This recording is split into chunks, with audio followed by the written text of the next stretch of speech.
Good morning, YouTube. Well, today feels like a holiday. It's September 21st. It seems like a holiday because today is the day that tonight is the night that Empire season 3 starts. So it's a big deal for me. Part of the reason why I first became interested in getting on YouTube is because I wanted to review that series. Unfortunately, I got in so late that it was uh, second season was already ended. So anyway, so I get to start season 3. So what I want to do is I want to kind of do a pre-video to this because there's certain things. Let's just catch up on where we are in this series. Okay, so when the last episode ended, let's pick it up there. Okay, there was some talk about the sins of Lucius's father. Apparently, this is something a big secret. It seemed kind of thrown together. I have some hopes for this season with Empire. First of all, I'll say second to The Sopranos. It was my very first, the very best series that I've seen in years. So I'm a very, very big fan of the show. And I'm always saying a lot of negative. I'm not going to be looking for the negative. I'm looking primarily for the positive because it's had a tremendous effect on me. I like the characters. When I write in series, and it's also about a different kind of music industry kind of thing. So I'm acutely interested in this show. But they intimated to Lucius's uh, background. First, they introduced the mother, who he said was dead. It turns out that she is very much alive. She's been in a nursing home for 21 years. I think he had her in there. Anyway, Andre dug her up, and in the last 2 episodes of last season, uh, she's back in their lives. Although Lucius doesn't particularly want it to be that way. So I'm gonna try to go over, remember what happened the last season, so we know what to expect. Just how people are positioned for this season. I'm hoping this season that they'll spend a little more time on some of these storylines. Not that there's anything wrong with storylines; a lot of them are very brilliant, but they tend to end too quickly, too sharply. And I'll just make a couple of observations, like the instance with that prosecutor with the big, her breast was all out in front and all that, and she hated Lucius with a passion. She was determined to get him and put him under. Well, they ended up killing their uncle, and his body was, Rhonda and her husband, Andre, killed the uncle and buried him. Now, Lucius dug that body up. It was burned to a crisp and put it in the prosecutor's car. So the prosecutor comes in, is into her car. She's already after Lucius, big time, right? So he puts a dead body in her car, and that's the end of that storyline. We don't see her anymore. That wasn't right. That didn't come off smoothly at all. There are other times when this happens in this. Since we're on this last episode finale of last uh, season, Jamal got shot. Uh, Frida Gatz shot him. She's in jail. Then Lucius just goes to the jail and says, "I didn't kill your father," and that's the end of it. So she makes a song for him right there. You know, too fast. They rushed that. And then Jamal's in a wheelchair. He says he's not going to sing anymore. He's had it with his family. He's had it with this semi-criminal lifestyle that they live, this violent lifestyle they live. And he says he's not doing it anymore. Well, then in the next frame, he decides to do it again. I guess because Pretty Guy sent him this song that she recorded in jail. Okay, so that one ended up very quickly. And so I was thinking, okay, so now Jamal has been injured. He's in a wheelchair. That's how this season is going to end, right? But no, because by the time the wedding comes up, which is only a short time after the shooting, he's out of the wheelchair and walking on his own, just like that. Way too quickly. Him and Freddie Gas is still friends. Lucius and her still friends, and those kind of things are rushed. And then there are so many examples. I'm not going to go through the whole series. A big reason why I'm not going to go back to the old series because I don't know what's going on with this television stuff, but I mean, my cable bill is over like $120 a month, and I still have to pay for back episodes of Empire. Really, $2.99 for every episode, and that's not even a cable station. That's regular TV. So they tease you with, well, you can watch 3 episodes, just enough to get you hooked, so you start buying these episodes. So why am I paying for cable? Anyway, that's a whole nother video. I don't want to go there, but it seems damn unfair to me that for regular television, not cable television, I have to pay for the episodes to watch them again. Stop, boy. So anyway, I'm not get sidetracked on that.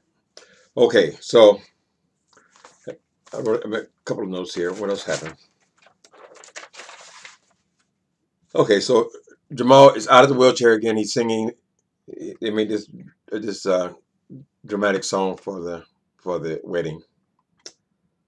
All right, Rhonda has gotten mad at her husband Andre because he did not have her back when she accused Anika of pushing her down the steps and killing their baby. So she has left his ass. Early part of the last episode. Rhonda, she moved to Los Angeles. She's gonna work with a friend, open up a jewelry store, something like that. But that's at the beginning of the last episode. But I don't want to jump ahead. Let me try to get to there. What happens with her? She's in the last scene as well. Okay, so her and Andrea split up for the moment. Frida Gas is in jail. Lucius just, in a simple statement, says that he didn't kill her father.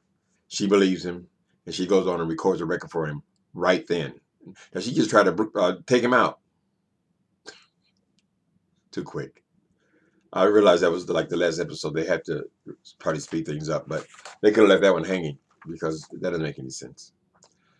So when I get through doing this little recap, then I want to make a couple of predictions about what I think will happen in the this season, which starts tonight. Okay, Frida Gatz. Okay, Frida and Jamal are still saying kind things about each other. She never shot him intentionally. She was trying to shoot Lucius. He jumped in front of the gun and got himself shot in the torso. But but obviously, Frida's going to have to be killed at some point because ain't no way in hell they don't have that kind of information where he did kill it. I mean, other people knew about the way her father died. As a matter of fact, several other inmates are the ones that killed him, did the actual killing. So any of them at any point could give up Lucius. So they can't coexist. So one of my predictions is this season, Frida Gas is going to die. She's going to be killed. Okay. Akeem and Laura, if you recall, they broke up. They broke up because this low-life news storyline. What's his name? They added the news storyline at the very end. I don't even know this dude's name. About another murder. See, all these murders, you think that these cops, let me see. None of these murders are followed up very. I mean, I guess that the case against Bunky just went away because they didn't have a witness or whatever. But so now they've introduced this whole new case. What's that? I can't think of that dude's name.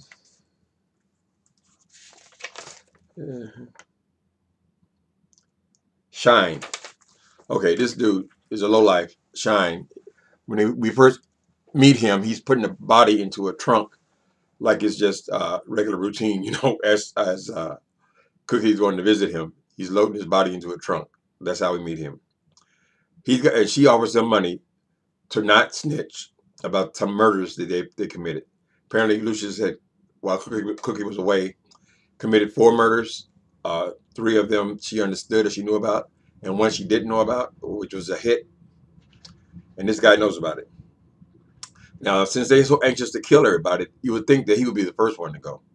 They don't kill him. They invite him to the wedding. This is a part of his conditions. He doesn't want money. He wants the contract for his nephew, who Cookie doesn't seem to think the guy has got any talent. She rolls in her eyes the whole time she's listening to his tape. but and he wants to come to this wedding. So he comes to the wedding, turns the wedding out.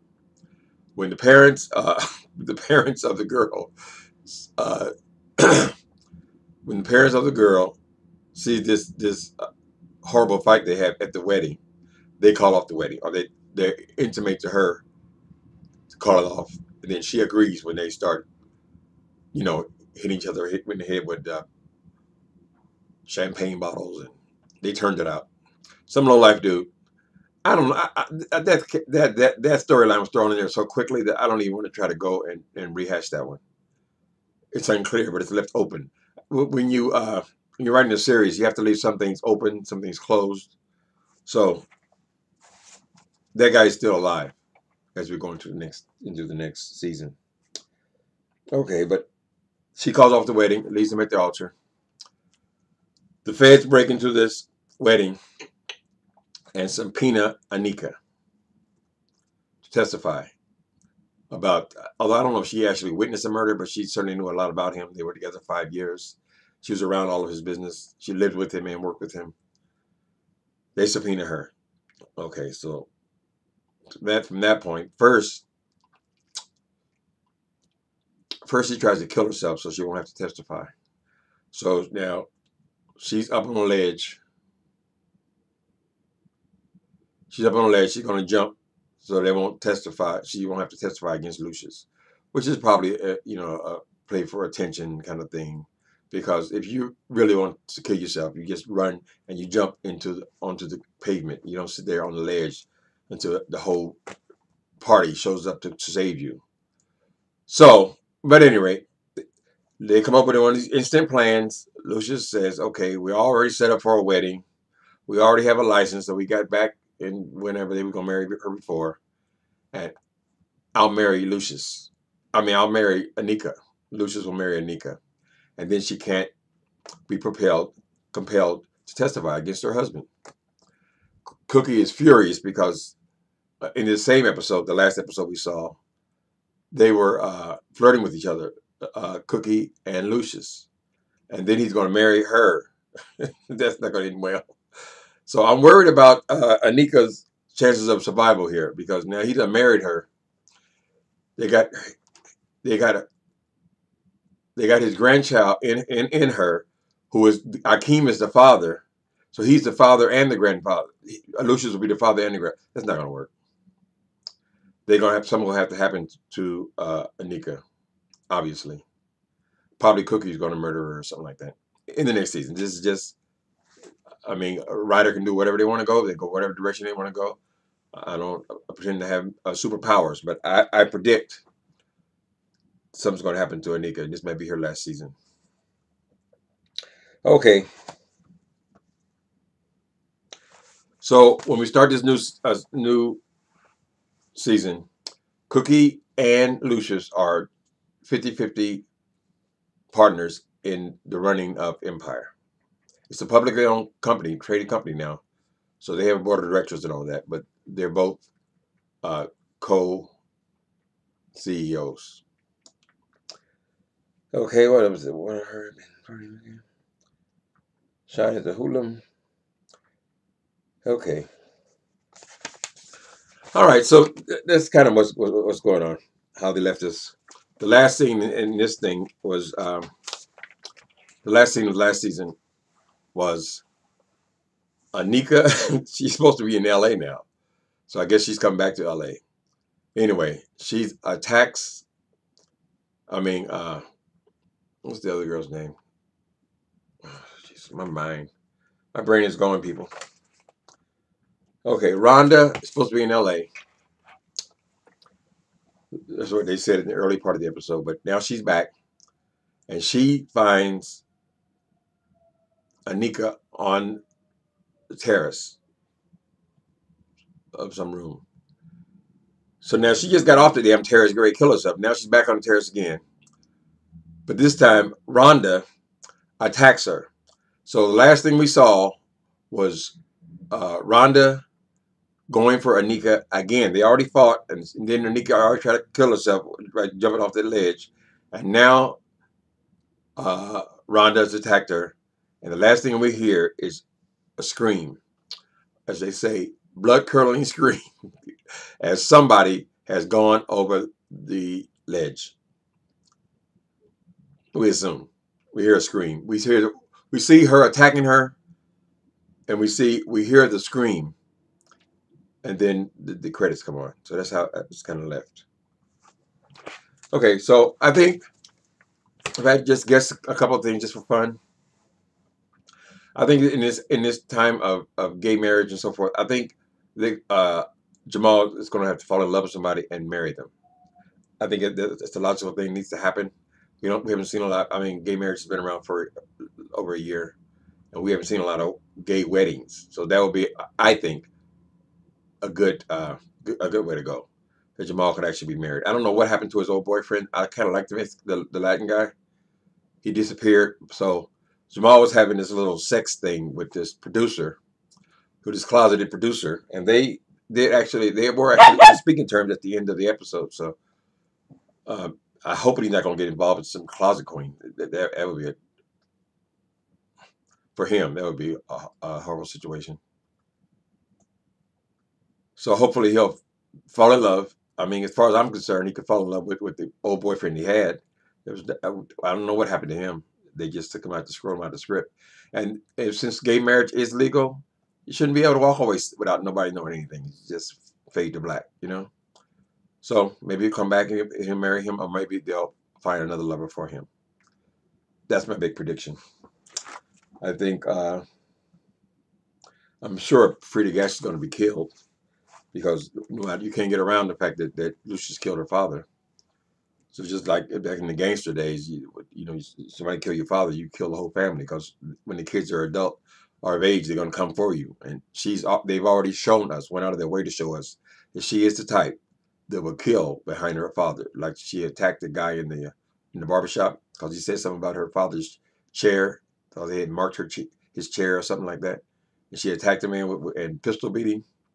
They were showing us something there, that she's a vindictive woman and she would not let that go. So the scene between her and Lucius in the jail cell, when he says, "I didn't do it," and she accepted it, that was weak. But it was at the end of the episode and they had to do something with it. So I guess they just kind of left it hanging. So I don't know uh, where we'll go from here, of course.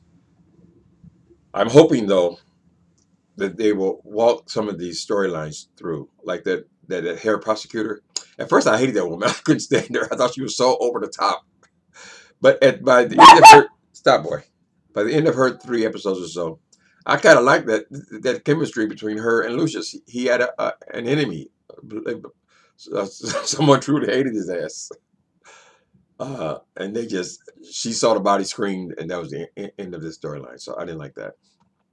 Okay, so tonight I will definitely be on here after the show, no matter what time, if I'm sleepy or not. I've been looking forward to this for a year. My favorite show. And I'll have an actual review or recap tonight. I'm sure I'll be surprised. Bye.